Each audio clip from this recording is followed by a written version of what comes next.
Hello everyone, my name is Shani Jones and this is KNKY, which stands for Know the New Kinky You. I am your resident certified sex coach and we are here to talk about orgasm denial versus edging. So before we start, don't forget to subscribe and hit the notification bell for new updates. I want your thoughts and feedback on these videos. Remember, we are a community, so if you have a story to share or commentary on any of the information I provide on any of the videos, feel free to comment and follow me across all social media at DOYOUKNKY. So let's start.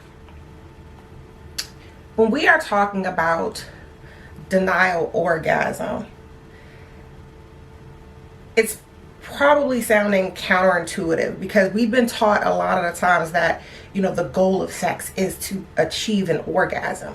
And we've talked about this before, is like, you know, one, for men, ejaculation and orgasm are separate things. They're not the same, although they are two sides of the same coin that says, hey, I've had a good experience. For women, orgasm is a lot harder to achieve because, one, women put a lot of pressure on themselves. They don't know their bodies as well. And so, you know, trying to do something as opposed to letting it come naturally is a difficult thing to achieve until you actually learn your body. So what we need to focus on is the pleasure of sex versus the goal of achieving an orgasm. And even when you do that, you're asking the question, does it feel good? Did you enjoy yourself? Was that a good experience?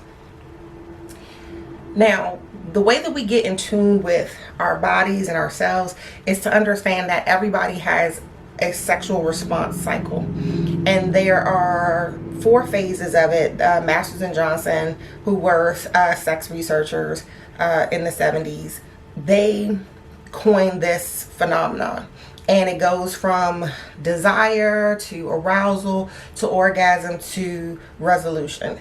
And what typically happens for men, it's a straight line. You go through the process and then you orgasm, ejaculate, and then it's that resolution or refractory period where it's the time that it takes for you to recuperate to be able to become erect and ejaculate and orgasm again.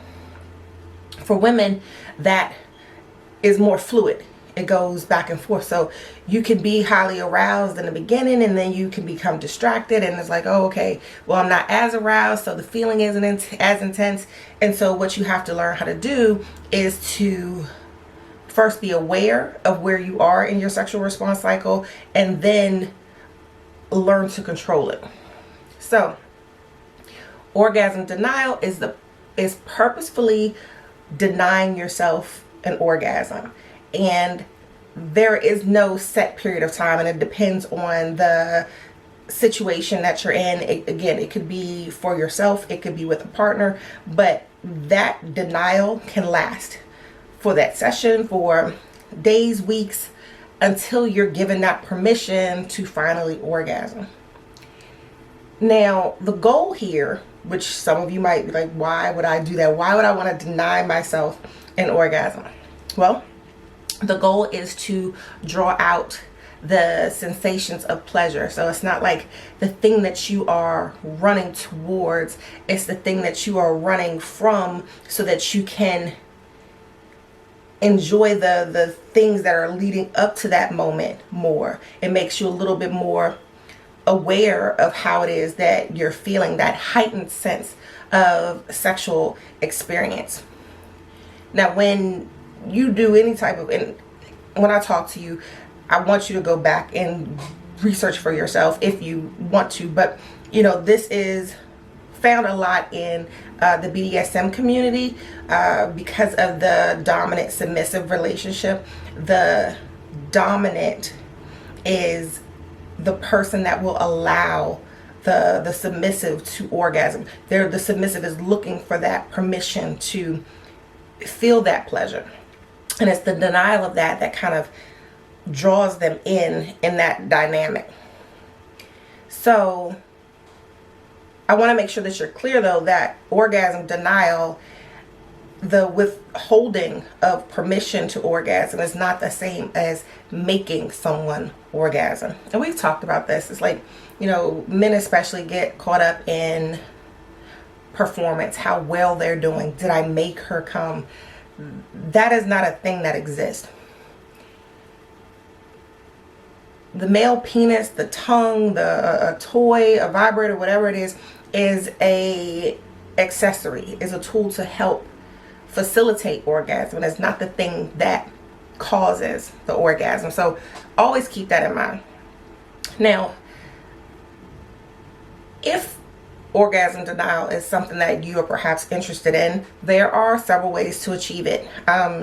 You could try restraining your partner so that they don't have the ability to touch themselves. Because, you know, masturbation during sex, or, you know, just being able to, and I'm doing this a lot, but being able to touch yourself during sex, you know, heightens the stimulus. They have different chastity devices that, you know, will just lock off your ability to touch yourself. You can also use words and mental controls over a person that will tell them you're not allowed to touch yourself. And if you have that dominance over that person, they won't touch themselves and they won't bring themselves to orgasm. They won't allow themselves to embrace an orgasm because they haven't been given that permission to do so. So it really is about knowing your body, knowing your partner's body, knowing when orgasm is about to happen, and recognizing those cues, and then pulling back so that you can ease off the brake, ease off the gas a little bit, and then kind of build that acceleration back up. So again, why would somebody want to do this? It helps with control over the body. And if you are a male or a couple that has issues with early ejaculation, this is something that could help, because again, early ejaculation is the inability to come when you want to. Your body is not listening to you, basically. If you want to say, I want to last, I want to come, I don't want to come yet, but then the mechanism within your body is stronger than your ability to hold it off, that's typically early ejaculation. There are some clinical terms for how long before early ejaculation is considered the issue, but it's still basically coming before you feel like you're ready, or that your partner is ready to achieve an orgasm. It also helps with focusing on enhanced pleasure, again, over the end game, which for most people is, did I come? Did she come?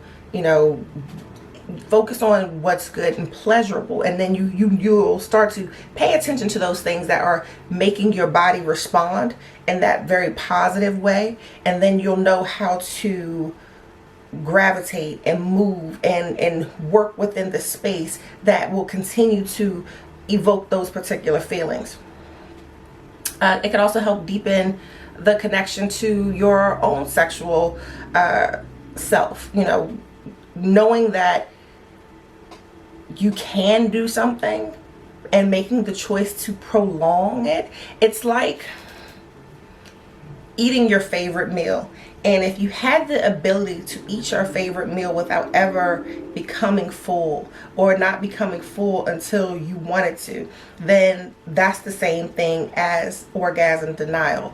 You can eat, you can taste it on your tongue, you can pay attention to how it makes you feel, as opposed to just rushing through your meal. You know, it's being mindful. Mindfulness during sex, mindfulness in where you are and sharing that experience. So there is a difference between orgasm denial and edging, which is what we started this conversation with. Edging is the process. What edging, first of all, is a form of orgasm denial. However, edging is the process where you bring your partner to the brink of orgasm and then you pull back. And then you bring them to the peak of orgasm and then you pull back. And you do this repeatedly, bringing them, pulling them back, bringing them, pulling them back.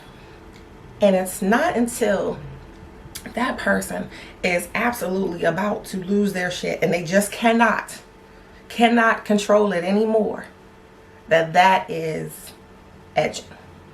So in either case, it is an opportunity for you perhaps to try something new and different. It's an opportunity for you to learn ways to acknowledge where your body is in the sexual response cycle. It's a way to understand those triggers that are going to tip you over the scale and over to the other side. It's a way to pay attention and become more than just a witness to the sexual experience and actually become, you know, a part of the overall experience and be a part of the moment. Get out your head and just get into your body, get into those things that make you feel good. So ask the question, is this something you've tried before? What was your experience? And if not, is this something that you would try? Please share your comments in the comment section. I would love to hear from you. I always love when I get comments and can, you know, interact and get feedback, because I know these things are really important to a lot of people. And although my experience and my words, you know, I hope that they help as many people as possible, but it's always helpful to hear things from others as well. So thank you for joining me and watching this video. I will see you on the next one. I hope you've learned a little bit more about the new kinky you. I'm Shani Jones.